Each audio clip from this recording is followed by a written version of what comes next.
Yeah, you guys, you have no idea what just happened. I just recorded an entire video, and then realized I had my voice effects changer on. So what it sounded like is It sounded like this the whole time.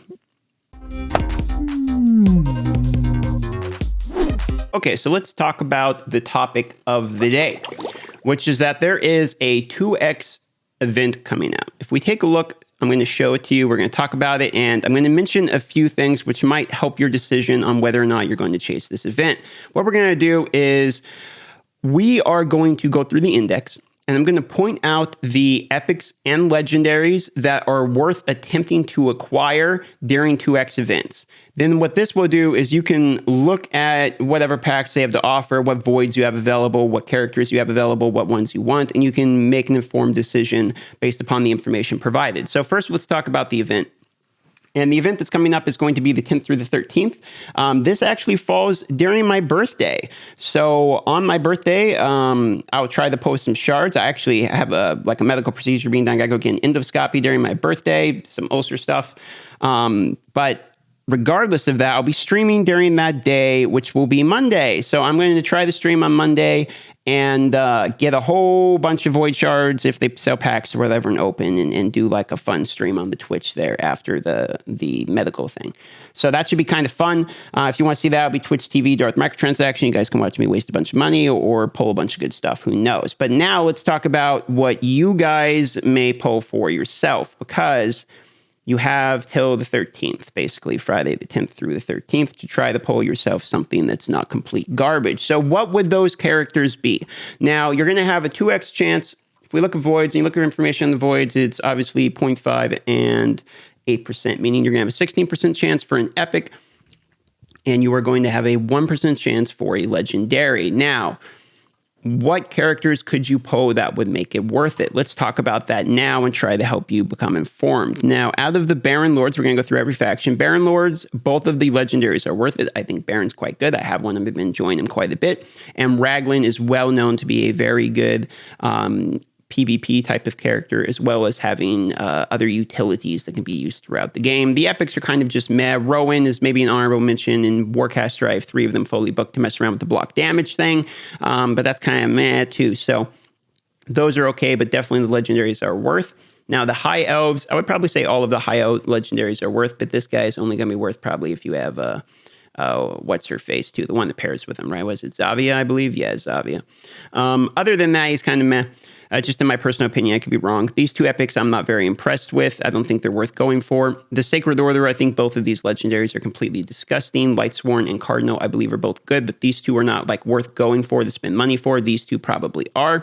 As far as Barbarians, Turvold used to be quite good, but with the addition of Torment in Arena, he basically freezes himself all the time, plus he kind of falls off in Ultra Nightmare Clan Boss.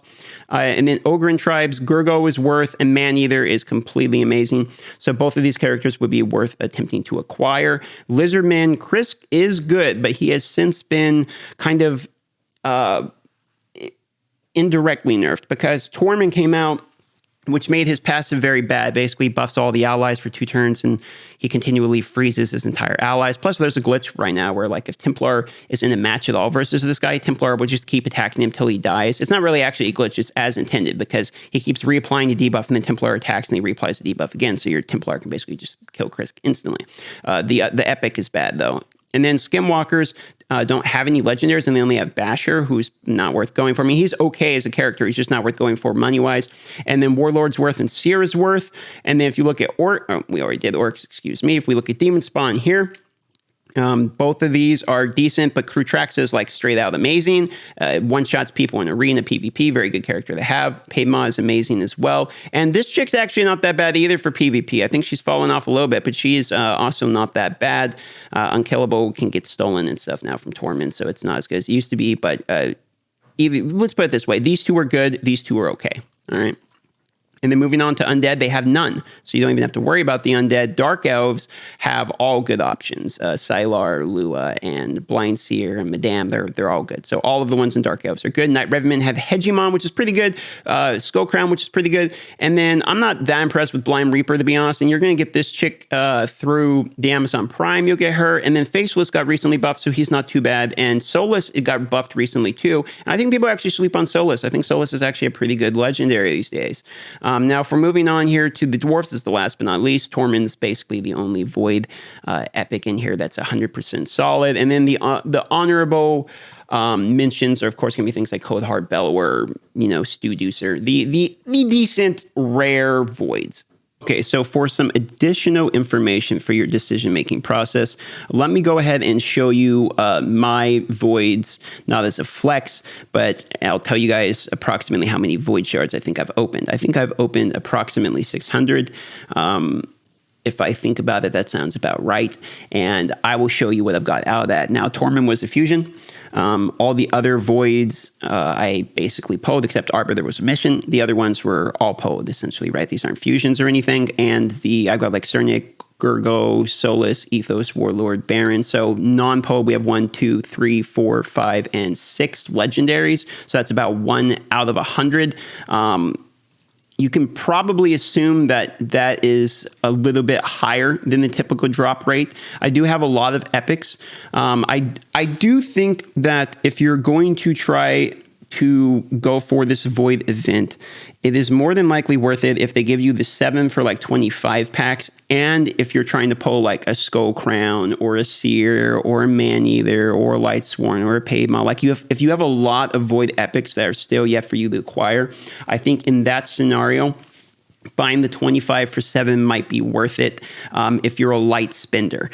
If they offer you like the 100 for 17 and you're only trying to pull epics, but you need gems, you're probably going to pay more than that value pack is worth. I don't believe the like 100 for 17 with the gems or the 100 for 18 that I bought last time tends to be worth it. I think that is an overpriced pack. However, if you're desperate for the 2x events, you could try to snipe some epics. If you are going for legendaries, I personally do not recommend purchasing void packs trying to snipe legendaries. It's exactly what I do in this scenario. I have every void epic in the game. I have every epic in the game, hands down. And at this point, I am only attempting to snipe legendaries, and I can tell you it is very few, far between, expensive, and not a good feeling when you are just trying to acquire legendaries. So personally, if that's what you're going for, I could not recommend it. However, if you don't have very many void epics, let's say like 1, 2, anywhere south of 5, and you have maybe 1 or none, void legendaries, maybe buying 1 or 2 packs, not that big of a deal if it's like the smaller ones. But the $100 one's only going to be worth it if you're going for like void epics only and you have like nothing. It's like a newer account and you need the gems anyway. You see what I'm saying? Because they really put a premium on those void shards, and there are plenty of very good characters that are not void that will get you through the game. You do not have to pull void characters. It's just that a lot of the very desirable ones, Cold Heart, Skull Crowns, things like that, are in fact in the pack. Now, I've only really been talking about epics and legendaries. Not really mentioning rares. I do think the rares you can acquire fairly quickly for the most part. People tend to, that's not entirely true. People like Kyra Mobile will go, 8 months before pulling a Cold Heart or a Bellower or something. But for the most part, the void rares aren't as hard to get your hands on over time. So I don't even know if I recommend buying packs during the 2X if you're trying to get rares. I think it's only majorly for the epics, in my personal opinion, as I've pulled a lot of void shards. It does seem like epics seem to, you can count on a couple epics during most of the packs anyway. So that's just my personal opinion on how I view the void packs. You can take my information and bounce it off your own, deductive reasoning and come to whatever conclusion you want. That's just purely how I feel about it. I'm going to open a couple because it's my birthday and I'm going to make excuses and buy some packs because I'm a big dumb well and it's fun. Okay, so that's going to wrap it up for the video today. I just wanted to have this one be a brief discussion about Void, hopefully be somewhat informative as far as the value of them, as I don't know how often we actually end up talking about the value of things, so hopefully this was a little bit different and informative. I love you guys. If you want more videos like these that kind of talk about the packs and the value and how I deduce if something is worth it or not, feel free to leave a thumb up and let me know you like these videos, and I'll try to have these out more commonly for you. I'm going to go work on another video today as I'm back on the schedule of 2 videos a day. I'm working hard going into 2020, so I'm going to go get another one out for you guys. Hit the bell and be notified when it comes out. I love you and bye-bye.